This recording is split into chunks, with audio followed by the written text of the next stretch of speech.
Siempre me ha parecido inquietante una idea muy concreta, que un pensamiento, algo que no se ve, que no pesa, que no ocupa espacio, pueda mover algo que está fuera de mi cuerpo. No un músculo, no una mano, sino una máquina. Durante mucho tiempo eso perteneció al terreno de la ciencia ficción.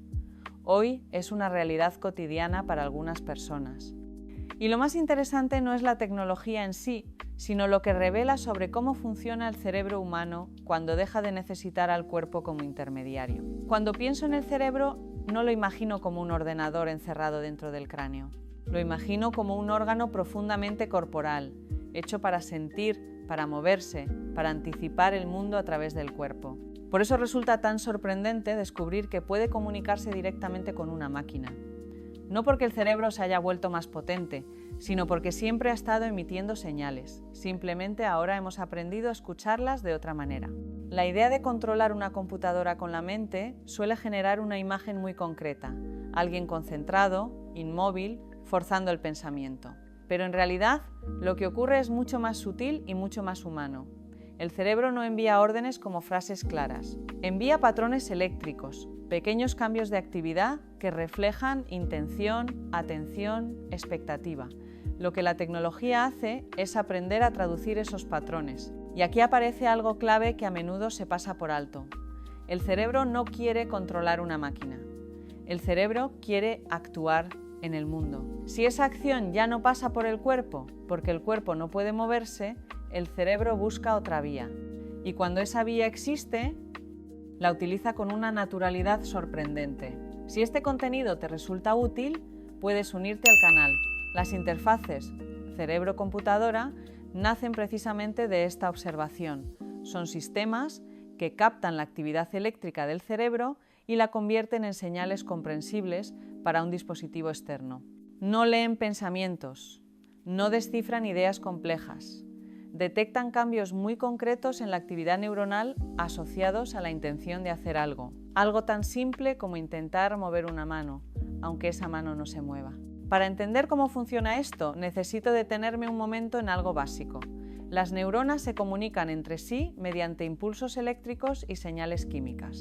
Cada vez que pienso, que imagino, que decido moverme, miles de neuronas cambian su actividad. No lo hacen al azar, siguen patrones. Esos patrones se repiten cada vez que realizo una acción similar. El cerebro es extraordinariamente consistente en ese sentido. Cuando quiero mover la mano derecha, por ejemplo, se activa una región concreta de la corteza cerebral, situada más o menos en la parte superior y lateral del cerebro. No necesito conocer su nombre técnico para entender su función. Es una zona que se especializa en planificar y ejecutar movimientos. Incluso si no puedo mover la mano, esa zona sigue activándose cuando lo intento. El cuerpo puede fallar. El patrón cerebral permanece. Las interfaces cerebro-computadora se apoyan en esta fidelidad del cerebro a sus propios hábitos. Colocan sensores que registran la actividad eléctrica de la superficie del cráneo o en algunos casos directamente del cerebro. Esos sensores no escuchan pensamientos, sino variaciones de voltaje, subidas y bajadas diminutas, imperceptibles para mí, pero muy informativas para un sistema entrenado. Aquí ocurre algo fascinante. La máquina no entiende al cerebro de entrada, aprende. Del mismo modo que un niño aprende a asociar un gesto con una consecuencia, el sistema aprende que cierto patrón eléctrico suele aparecer cuando la persona intenta mover un cursor hacia la derecha, o seleccionar una letra o activar una prótesis. No hay magia, hay aprendizaje mutuo, y este aprendizaje no es solo tecnológico. El cerebro también cambia. Cuando una persona empieza a usar una interfaz de este tipo, su cerebro ajusta la forma en que genera esas señales. Se vuelve más preciso, más estable. Es un diálogo. El cerebro se adapta a la máquina y la máquina se adapta al cerebro. Esa adaptación es una propiedad básica de los sistemas vivos. No es algo añadido. Es su modo natural de funcionar. Durante años, estas tecnologías se desarrollaron pensando en personas con lesiones neurológicas graves, personas que no podían moverse, hablar o comunicarse de manera convencional. En esos casos, la interfaz no es un lujo ni una curiosidad, es una extensión funcional del cuerpo, una nueva vía para expresar intención. Imagino lo que significa, por ejemplo, volver a escribir un mensaje después de años sin poder hacerlo, no escribiendo con las manos, sino seleccionando letras con la actividad cerebral. Al principio es lento, requiere concentración. Pero con el tiempo, algo cambia. La acción se vuelve más fluida, menos consciente, más parecida a un movimiento automático. El cerebro incorpora la interfaz como si fuera parte del cuerpo. Esto nos obliga a replantearnos qué entendemos por cuerpo. Solemos pensar que el cuerpo termina en la piel. Sin embargo, desde el punto de vista del cerebro, el cuerpo es aquello que responde a mis intenciones. Si un dispositivo externo responde de forma consistente a mi actividad cerebral, el cerebro lo integra en su mapa corporal, no de forma simbólica, de forma funcional. Este fenómeno no es nuevo, ocurre cada vez que uso una herramienta. Cuando utilizo un lápiz durante mucho tiempo, mi cerebro deja de representarlo como un objeto externo y empieza a tratarlo como una extensión de la mano. Con una interfaz cerebro-computadora ocurre algo similar, pero sin movimiento físico. La extensión ya no está en la mano, está en la señal. Aquí aparece una de las preguntas más profundas de todo este campo. ¿Qué pasa con la experiencia cuando la acción ya no pasa por el cuerpo? Porque el movimiento no es solo desplazamiento, es sensación, esfuerzo, retroalimentación. Cuando muevo una mano, siento el peso, la resistencia, la posición. En una interfaz, esa información no siempre está presente. Por eso muchas investigaciones actuales buscan cerrar el circuito. No solo enviar información del cerebro a la máquina, sino devolver información de la máquina al cerebro. Crear una experiencia más completa. Si controlo un brazo robótico, por ejemplo, no basta con moverlo. Necesito sentirlo, saber dónde está, cuánta fuerza ejerce. Sin esa información, la acción queda incompleta. El cerebro funciona en bucles. Predice, actúa, compara el resultado con lo esperado y ajusta. Si falta una parte del bucle, el sistema se vuelve ineficiente. Esto explica por qué algunas interfaces funcionan mejor cuando incluyen algún tipo de retroalimentación sensorial, aunque sea muy básica, como una vibración o un cambio visual. Todo esto revela algo importante. El cerebro no es un emisor aislado de órdenes, es un órgano relacional. Necesita interacción, necesita respuesta. Cuando esa respuesta llega, aunque sea desde una máquina, el cerebro la utiliza para afinar su funcionamiento. A medida que estas tecnologías avanzan, empiezan a aparecer usos más allá del ámbito clínico. Controlar videojuegos, escribir sin teclado, interactuar con entornos virtuales. Aquí es fácil dejarse llevar por el entusiasmo tecnológico y olvidar la pregunta central. ¿Qué le ocurre al cerebro cuando cambia la forma en que actúa en el mundo? No tenemos todas las respuestas, pero sí algunas pistas. Sabemos que el cerebro se reorganiza en función de la experiencia. Sabemos que las conexiones neuronales se refuerzan con el uso y se debilitan con la falta de él. Si empiezo a interactuar con el entorno sin mover el cuerpo, ciertas redes motoras cambian su papel, no desaparecen, se transforman. Esto no significa que el cuerpo deje de ser importante, al contrario. Cuanto más entendemos el cerebro, más evidente resulta que necesita al cuerpo para desarrollarse y mantenerse sano. Las interfaces no sustituyen al cuerpo. Lo rodean, lo complementan, lo expanden en contextos muy concretos. Hay algo profundamente humano en todo esto. No se trata de convertirnos en máquinas, se trata de entender que nuestra mente siempre ha sido más flexible de lo que creíamos, que puede encontrar caminos alternativos cuando los habituales se bloquean, que la relación entre cerebro, cuerpo y tecnología no es una línea recta, sino una red de adaptaciones continuas. Y quizá lo más revelador es esto. El cerebro no distingue entre lo natural y lo artificial en términos morales o filosóficos. Distingue entre lo que funciona y lo que no, entre lo que responde y lo que no. Si una interfaz responde de manera coherente a su actividad, el cerebro la incorpora, sin preguntas. Esta constatación nos obliga a observar la tecnología con más responsabilidad, no como algo externo que simplemente usamos, sino como algo que puede modificar la forma en que nuestro cerebro se organiza y experimenta el mundo. No de manera dramática ni inmediata, sino poco a poco, a través del uso cotidiano.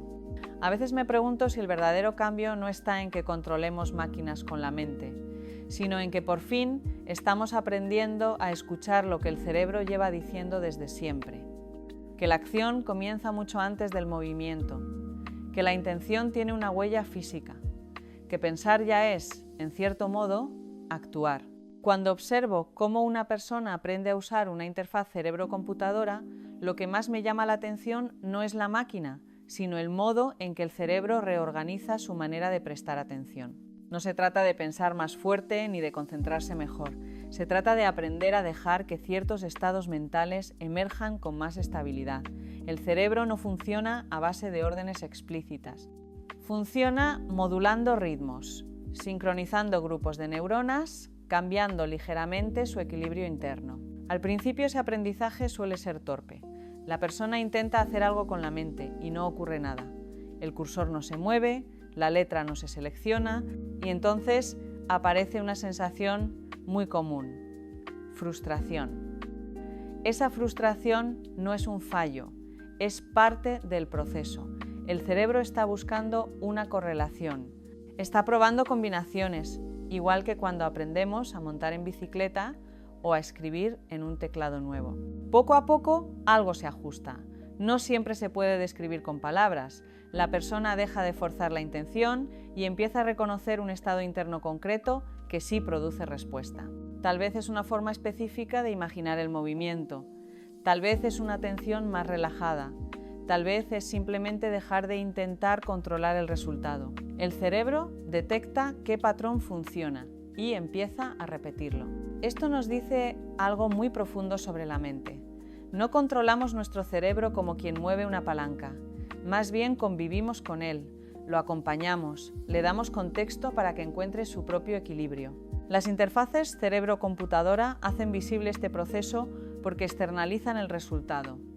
La señal sale del cráneo y se convierte en acción observable. Desde fuera puede parecer que la persona controla la máquina. Desde dentro, la experiencia suele ser distinta. Se parece más a una coordinación que a un control. Como cuando camino sin pensar en cada músculo que se activa. La acción ocurre porque el sistema ha aprendido a organizarse. Aquí entra en juego otro aspecto esencial, el tiempo. El cerebro trabaja con ritmos, ondas eléctricas que suben y bajan a distintas velocidades. Algunas están asociadas a estados de reposo, otras a atención, otras a movimiento. Las interfaces aprovechan estas oscilaciones, detectan cuándo un ritmo se intensifica o se debilita y lo traducen en una orden. Pero esos ritmos no son interruptores, son dinámicos. Cambian con el cansancio, con el estado emocional, con la motivación, con el entorno. Por eso estas tecnologías no son perfectas ni constantes. Funcionan mejor algunos días que otros, igual que nosotros. Este detalle es importante porque rompe la idea de una mente aislada y estable. El cerebro es sensible al contexto. Si una persona está estresada, distraída o agotada, la señal cambia. La interfaz no falla. Refleja fielmente ese estado. De algún modo, la máquina se convierte en un espejo fisiológico. En el ámbito clínico, esto ha tenido consecuencias muy relevantes. No solo permite comunicarse o moverse, también permite observar cómo el cerebro se regula a sí mismo. Cómo responde al aprendizaje, al refuerzo, a la expectativa. En algunos casos, el simple hecho de ver que una señal cerebral produce un efecto externo ayuda al cerebro a reorganizarse, incluso más allá de la interfaz. Esto se relaciona con una propiedad básica del sistema nervioso, la plasticidad. El cerebro no es una estructura fija, cambia con la experiencia. Cada vez que una red neuronal se activa de forma coherente y repetida, sus conexiones se fortalecen. Las interfaces crean nuevas oportunidades de activación coherente allí donde el cuerpo ya no puede hacerlo. Sin embargo, también hay límites. El cerebro no puede aprender cualquier cosa de cualquier manera. Necesita significado, necesita relación. Cuando una señal produce una consecuencia comprensible, el aprendizaje se consolida. Cuando la relación es arbitraria o confusa, el sistema se desorganiza. Por eso, las interfaces más eficaces suelen ser las que respetan la lógica natural del cerebro. Por ejemplo, asociar la intención de mover una mano con el movimiento de un cursor. No es una asociación extraña. Es una prolongación funcional de algo que el cerebro ya sabe hacer.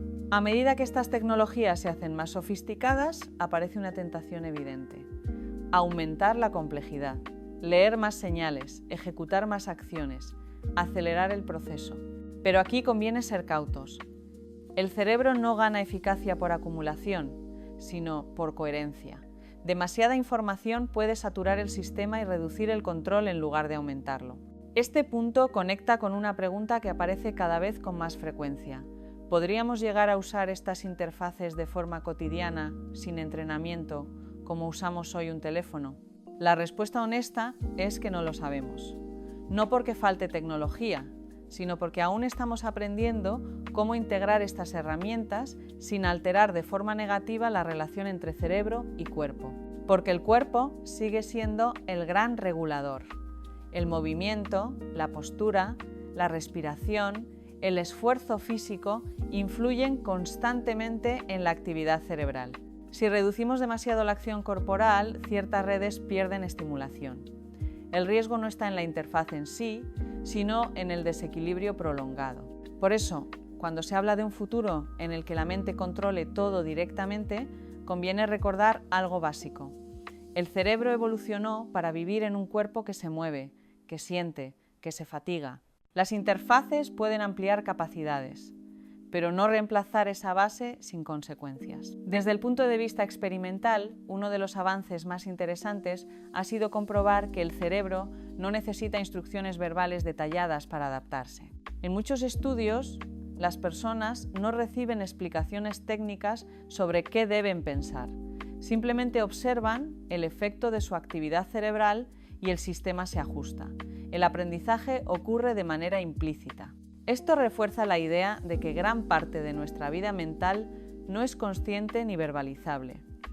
Sabemos hacer muchas cosas sin saber explicar cómo las hacemos. Las interfaces cerebro-computadora aprovechan ese conocimiento tácito. No piden teorías, piden experiencia. En algunos experimentos incluso se ha observado que personas con lesiones cerebrales pueden aprender a generar señales útiles por vías alternativas. Redes que antes no estaban implicadas en el movimiento asumen ese papel. El cerebro redistribuye funciones cuando se le ofrece una oportunidad real de acción. Este dato es crucial porque desmonta una visión rígida del cerebro. No hay una única zona para cada función.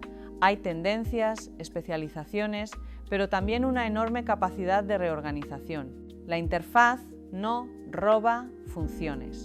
Ofrece un nuevo contexto en el que esas funciones pueden emerger. A nivel social, todo esto plantea cuestiones complejas. ¿Quién tiene acceso a estas tecnologías? ¿Con qué fines se desarrollan? ¿Qué ocurre con los datos cerebrales? Porque registrar actividad cerebral no es registrar una conducta externa. Es acceder a una capa muy íntima de la experiencia humana. Aquí es importante ser precisos. Las interfaces actuales no leen pensamientos privados ni emociones profundas, pero sí registran patrones asociados a estados internos. Y esos patrones, en manos inadecuadas, podrían usarse de forma poco ética. La neurociencia no existe en el vacío. Está inserta en una sociedad con intereses, desigualdades y normas. Por eso, cada avance técnico debería ir acompañado de una reflexión cuidadosa sobre sus implicaciones, no desde el miedo, sino desde la comprensión. Entender cómo funciona el cerebro nos da herramientas para protegerlo mejor. A veces, cuando escucho hablar de estas tecnologías, percibo una ansiedad de fondo, la idea de que la frontera entre mente y máquina se diluye. Pero esa frontera nunca ha sido tan clara como creemos. Desde el momento en que usamos herramientas, el cerebro se extiende más allá del cuerpo. La diferencia ahora es que esa extensión se hace visible y medible. Quizá el verdadero desafío no sea técnico, sino conceptual. Aprender a pensar el cerebro no como un centro de control aislado, sino como un nodo dentro de un sistema más amplio, que incluye cuerpo, entorno y tecnología. Las interfaces cerebro-computadora no rompen esa lógica, la ponen en evidencia. Cuando observo este campo con cierta distancia, no veo un futuro dominado por mentes conectadas a máquinas, sino un presente en el que algunas personas ya han recuperado funciones gracias a entender mejor cómo el cerebro traduce intención en acción. Eso por sí solo ya es un cambio profundo en la relación entre mente y tecnología. Y nos recuerda algo esencial. El cerebro humano no necesita imaginar futuros lejanos para sorprendernos. Basta con escuchar con atención lo que ya está haciendo. Si este contenido te resulta útil, puedes unirte al canal.